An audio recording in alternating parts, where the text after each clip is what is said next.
This episode of Chains is sponsored exclusively by Charlie Foxtrot Brewing.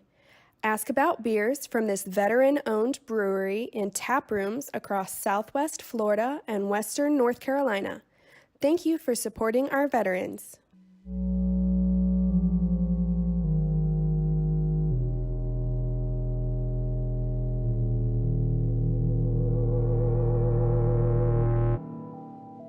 Chains, Part 25, written by dhonash, narrated by Lucy Hillman. Before this point, I didn't think it was possible to hate these people any more than I already did. It was bad enough that they were imprisoning people and torturing them. It was bad enough that, over the course of a few hours, they had coaxed a large cleaver into my hands and my morals to the back burner to make room for murder, like I was some chef from hell. But to have chained a dog, an animal whose natural state is typically absolute trust and love, in an abandoned, half-demolished basement with no food or water? Put it this way, if it fell to me personally to end each individual responsible for abusing this poor innocent animal, then as they say in the NSYNC song, it's gonna be May. As much sympathy as I had for him, the poor dog was still a suffering animal. I had to be careful. This became all too apparent when I opened the door. The strained barking turned into an aggressive gnawing punctuated by crazed growls as I shined the flashlight onto him. I took a slow, painful step inside the storage room. I could feel my swollen ankle pushing hard against my shoe. I joked darkly to myself that my getting kidnapped checklist should include shoes with ankle support in addition to pants with pockets. As far as I could tell, the dog had food and water at some point but seemed to have run out recently. I moved over to the rows of steel shelves that were sat in the center of the long room. The small jars on them were filled with small metal crumbs. Were these in people's teeth at some point? I had so many more questions. Most of them had the same irrelevancy as barn placement, which is to say none, so I pushed them aside to focus. As soon as I got close to one of the shelves, I leaned on it to take the weight off of my injury. It wasn't enough, and I could feel nausea building up from the pain of walking. I sat down. The dog seemed to calm somewhat now that I was nearer to the shelves than the door. From this angle, I could see a few pieces of dog food that had somehow been knocked underneath the shelves. I gathered a few of them up. They weren't very old. I threw the first one over to the dog. He tried to catch it and nearly did, but instead just made a silly clapping sound with his huge mouth. I had to laugh a little. The dog ran after the small bit of food and hastily gobbled it. I threw the rest in quick succession, most of them landing within range. He looked at me expectantly. I decided that speaking to him might help calm him down. "What's your name, puppy? You're a good boy. We'll go for walkies soon," I said, trying some of the classic old dog comfort phrases, hoping that one would land and he'd know I was a friend. He didn't respond at all, though. Maybe he could tell that I was in no shape for walkies. "It's okay if you don't know your name. I dub thee Good Luck Chuck. You look like a Charles." "No? What about Lucky?" At that word, he stopped his frantic search for more of my thrown bits of dog food and looked at me with ears perked up for a brief second, then went back to business.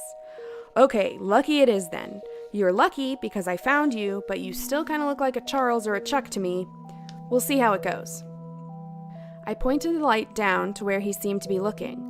I saw a cardboard box that was out of place among the rows and rows of the small, creepy jars.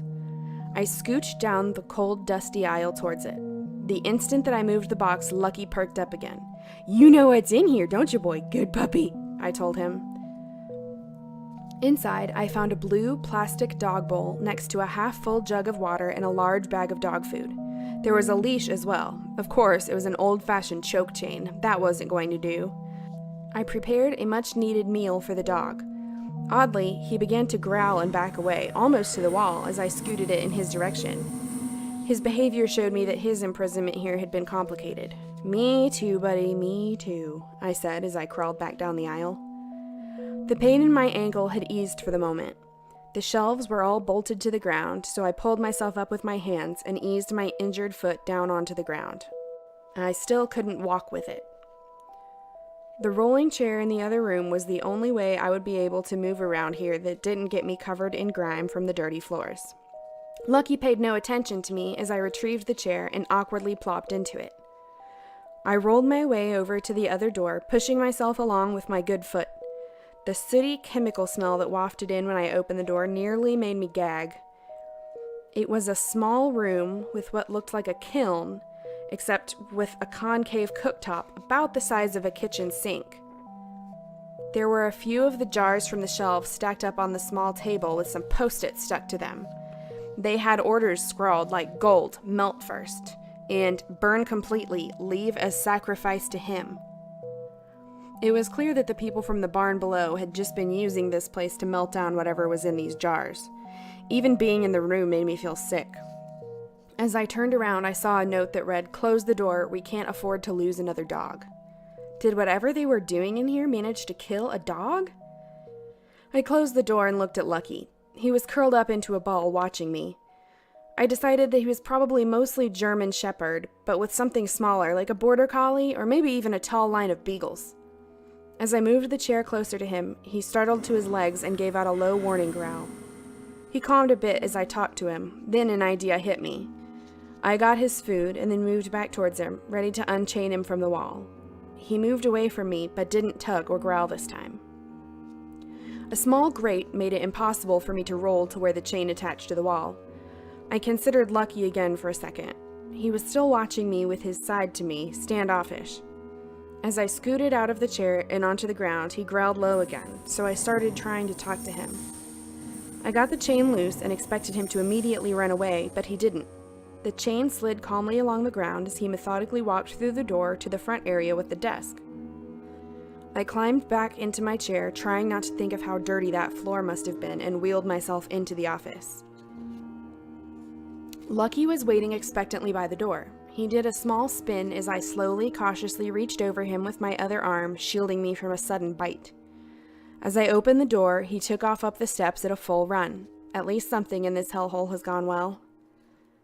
At that moment, I heard a gunshot that echoed through the mountains.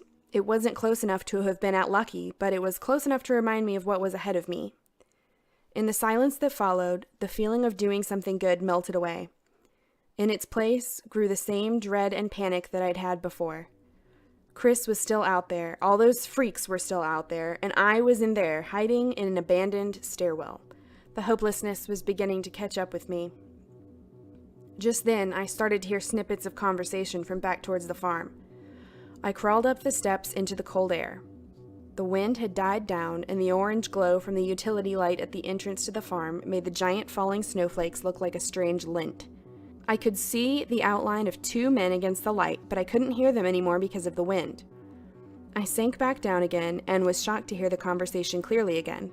There must have been some kind of sound trap in the concrete stairwell.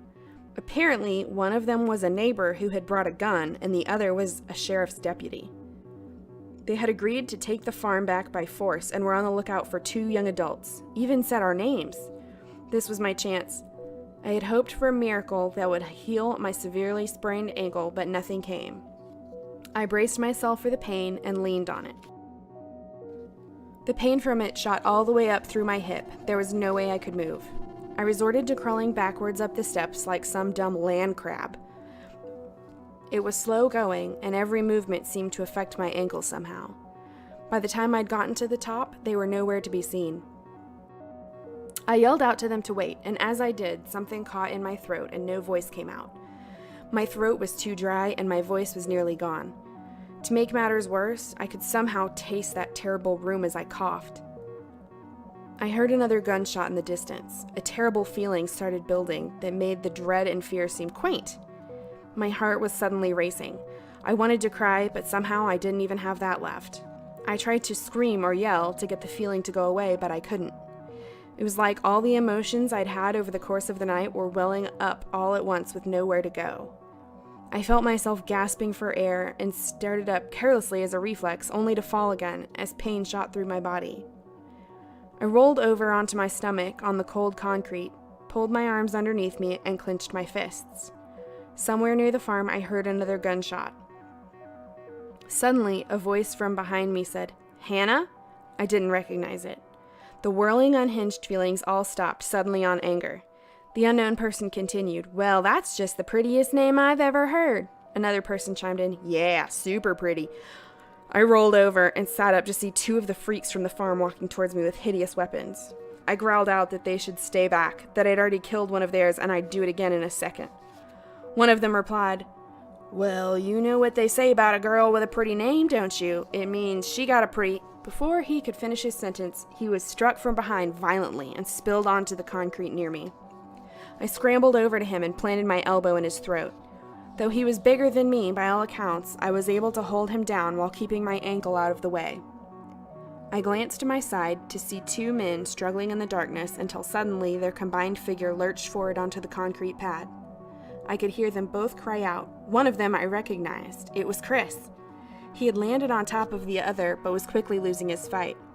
I decided that, as busted up as we were, the only chance I had was the cleaver I'd left down the stairs. I shoved my elbow hard before breaking away and rolled down over the edge of the open concrete well, catching the edge with my hands to cut the fall to about 4 feet. I tucked in and landed flat on my back. I used the edge of the doorframe to pull myself up, painfully hopped over to where I'd left the cleaver. I took a deep breath before hopping to the stairs and heard Chris cry out in pain. I clambered up the stairs as best I could with the cleaver in one hand. Before I made it to the top, I peered over the side. One of their legs was in reach. To make us even, I swung hard in a horizontal arc directly at his ankle. He screamed out and started cursing. I saw the other one, who had Chris by the shirt and was wailing on Chris through his one-armed defense, take one look in my direction and run. The one that I had chopped followed suit as best he could with a chopped ankle. Chris spoke up breathlessly, saying that we should get the hell out of here. I suggested this small underground room, but he insisted that his car was a quick walk from here. As he helped me up, I realized that I was still gripping the cleaver, so tightly, in fact, that I had to force my hand open. A few metal clangs sounded when it tumbled down the steps. Suddenly, a swirl of sadness hit me, and I started crying between gasps for air. I stood there for a few seconds, leaning on Chris for support, as the urge to cry subsided. I noticed that he was wearing the track team hoodie from my car with the patch that had my last name and team number, Thompson, 9. We had a good laugh after I insisted that he give it back to me, agreeing only that he could keep it until we got to the car. As we hobbled there, 3 good legs and 3 good arms between us, I felt like I was no longer in danger. In the distance, I could see police lights approaching the farm. It was finally over.